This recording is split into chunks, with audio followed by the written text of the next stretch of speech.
very warm welcome to the Shillong Literary Festival. We're sorry that we can't have you here in person, but thank you for joining us and thank you for your patience. We've had a couple of errors, but thank you. Yeah. I'm not at all. Don't worry about it. Okay.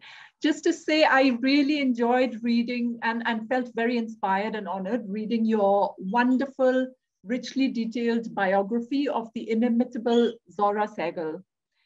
Thank you. Yeah, it's beautifully written and it's wonderfully produced. It has beautiful and rare photographs. And I can't recommend it enough, not only to specialists who are interested in the history of the performing arts in India, but also to the general reader, because among other things, it tells the story of a life well lived. Ritu, for many of our listeners, you wouldn't need an introduction. Your work as a feminist publisher with Kali for Women and now with Women Unlimited, and your historiographies of women in partition and Muslim women in India, also your forays into the biography, the literary and political biography of Nayanthara Sehgal and now ZOHRA Sehgal are very well known. The inimitable ZOHRA Sehgal is well known in our memory, probably in popular memory as the irreverent grandmother from her latest stints in Bollywood. In fact, you quote her as saying that her mass appeal only starts in India when she slaps Govinda in Chalo Ishq Larai. That's right. Yeah. So, but before Bollywood discovered ZOHRA Sehgal, she had already, and that was in her 80s, she had already achieved a lifetime of pioneering performance, working in all the performing arts, as you tell us, apart from music. So she was, she was dancing, she was in the theater, she was on stage, she was in film. It's quite phenomenal. What is also phenomenal is the backdrop, the canvas, the historical canvas in which this was unfolding. This was the time of pre and post-independence, the partition, post-colonial awakenings in Britain. And she also, again, right place, right time, she was at the cusp, as you say, of cultural, very radical experimentation in the cultural sphere. Yeah, she was dancing with Uday Shankar. She was in the IPTA movement. She was with Prithvi. So in a way, she embodies, not only her own story, but the story of India. In fact, you quote Roshan Seth, her co-actor in a film on partition, a Channel 4 film on partition, as saying that her face tells not only her story, but the story of India, its happinesses and its tragedies.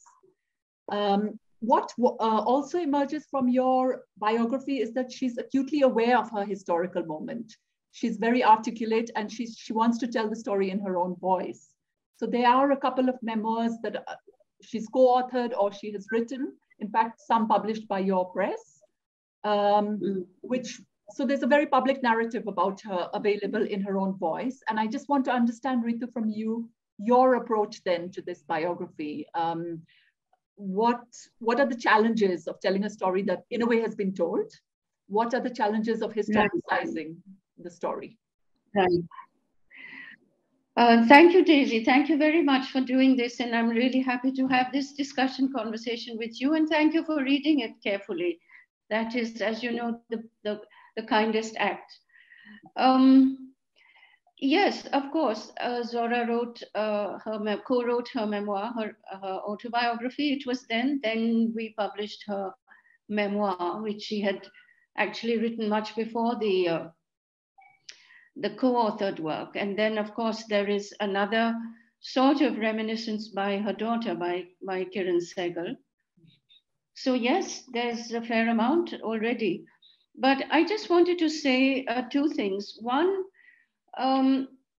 autobiography and memoirs are a very different item from a biography.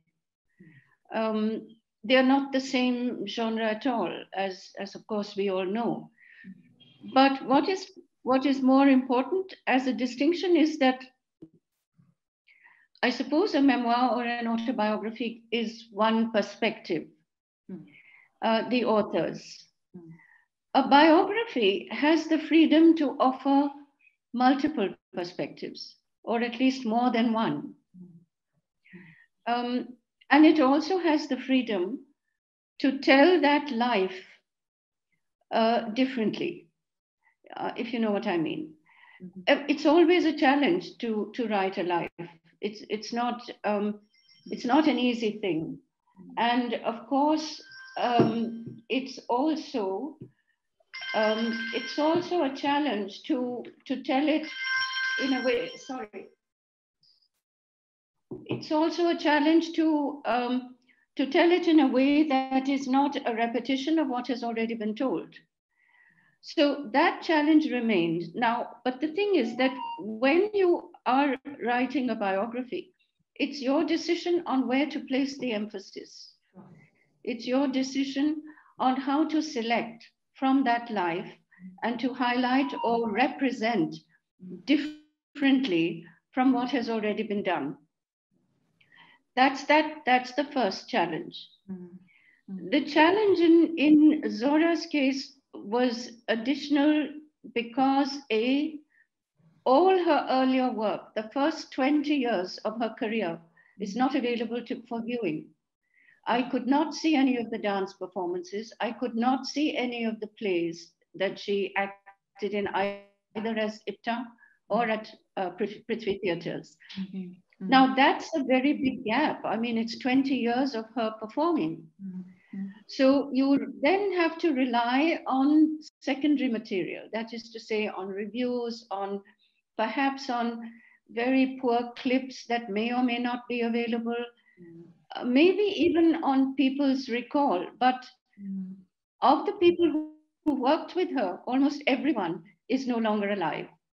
So I didn't have access to that either. And then, of course, I didn't have access to her. I mean, although I've known her and I knew her up until the day she passed away, I was not able to talk to her about any of these things. So that became, one of the more important drawbacks. So then what do you do? I mean, what's the option available to me or to me as a biographer? So I thought, here I am, I'm a feminist. I want to tell this life. I want in some way to introduce an element into the biography that is feminist, that has a perspective. So what do I do? Yeah. And the choice that made itself available to me, or that I thought would probably be workable for me, was to locate her in a context. Now, that context you've already hinted at. The enormously productive and creative and explosive decade of the 1950s. In my view, one of the most under-researched decades in India, in history, for the arts, in the social sciences, even in the political sciences, but certainly for the arts. A decade that was in ferment.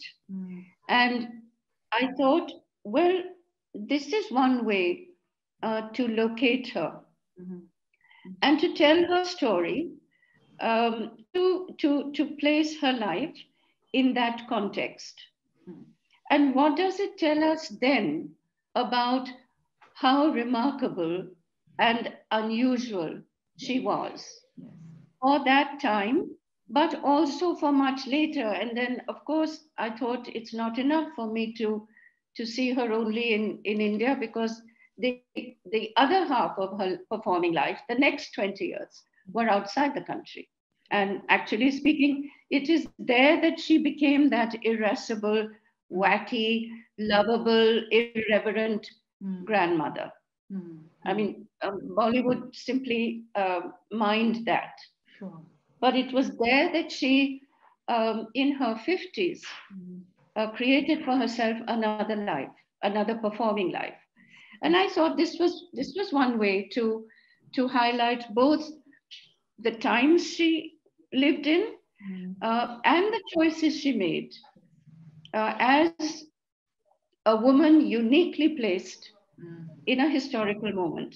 And she sort of seized that moment with both hands. Absolutely. Yeah. So that really became then the project, frankly. And I thought, okay. Yeah.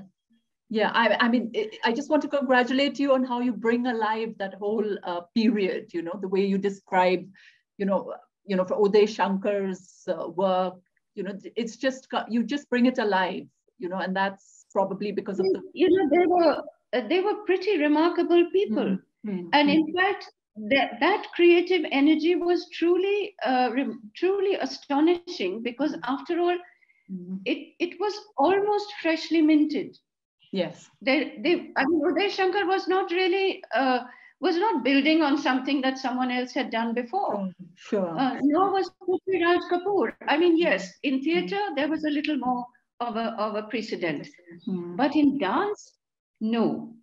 So I do think that was a very unusual conjunction of both historical time as well as creative experiment. Sure. And it seemed to me that, you know, a lot of people have said that you've spent a lot of time on Uday Shankar and on Prithviraj Kapoor, but the fact remains that they were an enormous influence on her, for one. Yeah. And secondly, they actually were responsible for something remarkable, of which she was a part. Yes, yeah. She was not the creator, no, but she was a very active participant. Sure, sure. That kind of brings me to the next question, because, you know, they are, I mean, very justifiably, they are these towering male artists and figures, as you've said, Prithviraj Kapoor, Uday Shankar, and she's negotiating herself within this, you know, sort of dominant, well, you could call it a male sort of framework, a male gaze, so to speak. She's negotiating herself, and she's very self-aware. She knows that she's not conventionally beautiful. You know, she's sort of competing with Uzra, her younger sister, who is the beauty of the family, and who Prithviraj Kapoor wants as his leading lady. And she's quite aware that she's short and she's plump, but she's, you know, she's negotiating this gaze, and she's saying, like, I exercise like mad, and I work so hard that I made sure I cultivated charm, and people thought I was beautiful. So I found that really, yeah, I found that really interesting, empowering in some ways. But then there's also, she's also, maybe like all good actors, she's cruel to herself. So she says, she's disparaging at different points in her life. And she says things about her face. She says, I look like Ho Chi Minh, and my profile is like Alfred Hitchcock. Or she says much later that the older, the uglier, and the shakier I get, the more Bombay wants me. So I just want, to understand, you know, how, I mean, is this sort of representative of how women in the performance industry sort of negotiate their way and negotiate the male gaze? You know, one thing that struck me when I was actually looking at some of the archival stuff and reading the reviews and so on is, I don't think in the 1950s, when all of these women were performing and acting, I don't think there was the same premium on beauty as there is today. It simply wasn't the same. I think that there was a far greater value placed on acting ability and on being able to work within the constraints of the medium. Today, the premium on beauty is far, far greater than it was then. Right. So yes, she was always, ZOHRA was always sort of, in a way, when she said, you know, Uzra was the beauty and she was the one with the big eyes and I was the one with the big hips. She's actually comparing herself only to her sister, not to any of the other actors. Right. Not to Damayanti Sehgal, not to Damayanti Sahni, not to Indumati, none of the others whom she acted with, only her sister. Right. This is something very interesting. She did understand, and I think so did the directors she worked with, that beauty alone was not the criterion.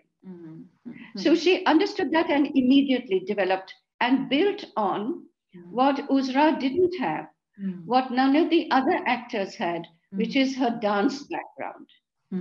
She built on that. She was very, very canny. And I think that when you say she was self-aware, she was aware of what she could contribute. Yes.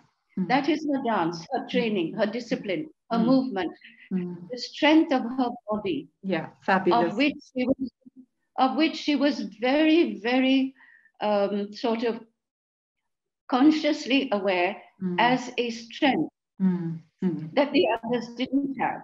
Absolutely. Of course, in dance, it didn't matter whether she was a beauty or not, even though there was Simki and there was Anushka, I mean, you know, Anupam, all these who were, of course, far more so-called attractive than her. But that wasn't a factor there. It became a factor only in film. Yes. So I think that she, with the greatest pragmatism, because she was a very pragmatic person. Sure. As well as a romantic. As well as a romantic. Well, yeah. A wonderful. But having made her choice, having decided that this was what she wanted to do, she then went about developing it in the way that she was able to do best. Sure. So her negotiation was at two levels, with her strengths and with what was asked of her. Sure. So she was negotiating both. But I do also have to say that what emerged at that time was how very accommodating the theatre environment with Prithvi Theatres was. I mean, it was radical because nothing was scripted. For example, there were no scripts. People were free to improvise. We did improvise, and actually she carried that improvisation over to film later in England. Yeah. But Prithviraj himself, as a director and a producer, was open, and he was able to do that. She was able to. So I'm saying that the environment itself was very open and accommodating. Sure. And she understood that this was a place where she could actually develop. So she did.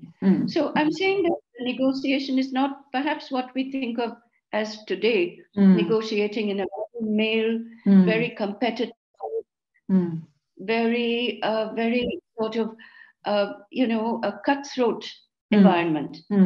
It wasn't that. It didn't seem to be that at all from whatever I was able to to see. So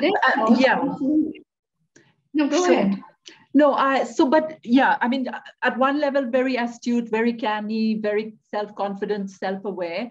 But you also say that perhaps she kind of, so there were mixed opportunities that came her way. That was one thing.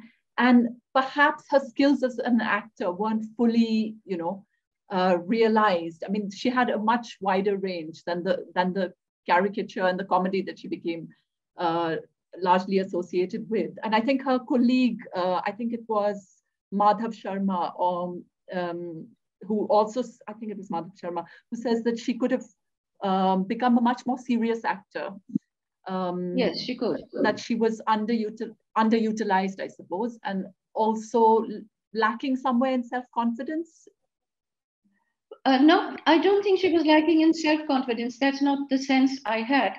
But, when she began acting in, there are lots of what ifs in her story. What if Prithvi Theatre hadn't closed? What if Kameshwar hadn't died when he did?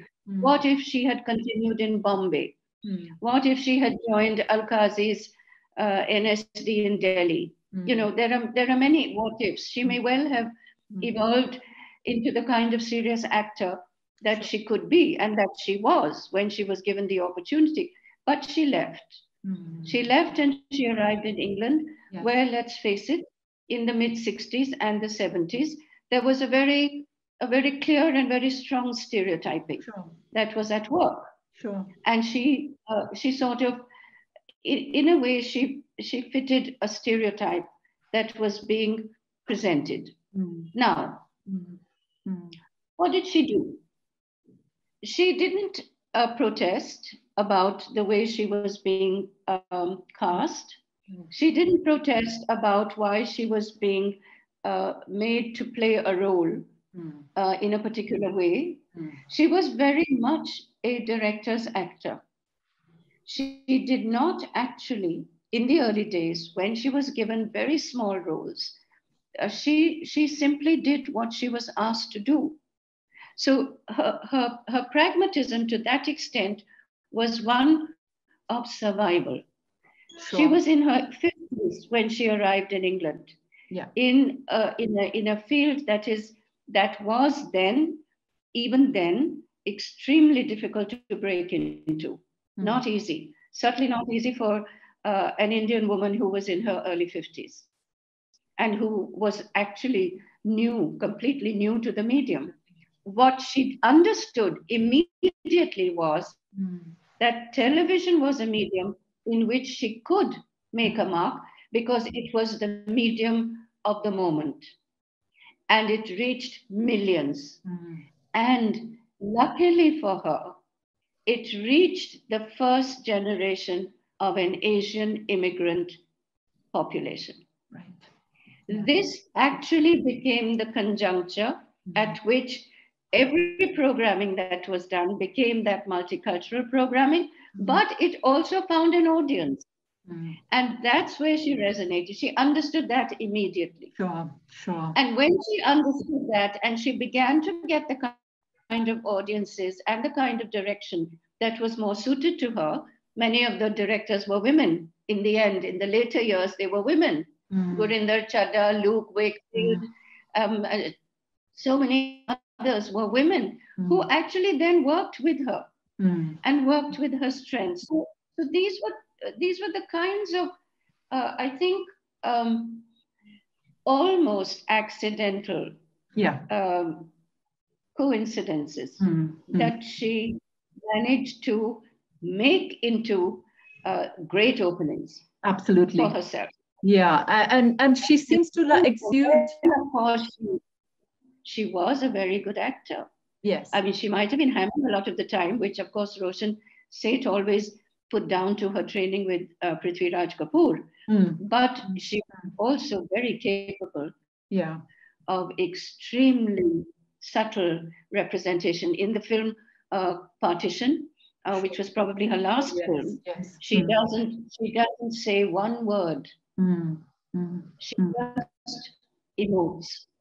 It's an astonishing performance. Sure, and I think it's said that the dance comes through even though she's not dancing. She's sweeping away the dust. Yeah, that is extremely her movements. Yeah. So, I think Zohra's greatest strength, her greatest awareness was of her body. It's fascinating, really. She nurtured that body. She nurtured the body, she disciplined it, and she nurtured her voice. Yes. Both essential for an actor. I'm getting a signal saying I have 5 minutes. 5 minutes, Zohra. Okay. Ritu, sorry, conflating subject and biographer. Okay, so I'll skip. I had a question about Uday Shankar's Dance Academy, but I'll skip it because I'm very interested in the exclamation mark in your title.